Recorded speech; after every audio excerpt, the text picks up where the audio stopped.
আসসালামু আলাইকুম রহমতুল্লাহি ওয়া বারাকাতুহু। আলহামদুলিল্লাহ।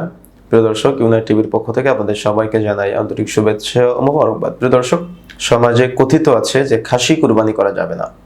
তার মানে খাসির গোশতে গন্ধ আছে মর্মে প্রচলিত কিছু বাক্য পাওয়া যায়, কিন্তু সাহাবা ইকরাম খাসির গোশত খেতেন।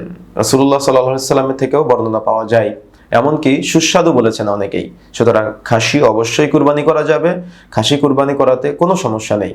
কথা স্পষ্ট, শরীয়তের বিধান স্পষ্ট, খাসি কুরবানি করা যাবে, খাসি কুরবানি করাতে কোনো নিষেধাজ্ঞা নাই। এমনকি এ ব্যাপারে অনেকগুলো বর্ণনা পাওয়া যায়। ইবনে মাজার 3122 নম্বর হাদিস যদি আপনারা খুলে দেখেন তাহলে বিস্তারিত জানতে পারবেন। বরং খাসির গোশত অনেক সুস্বাদু হয় যদি আপনি সুন্দর করে রান্না করতে পারেন।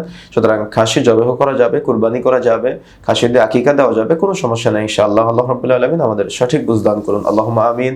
আসসালামু আলাইকুম ওয়া রাহমাতুল্লাহি ওয়া বারাকাতুহু।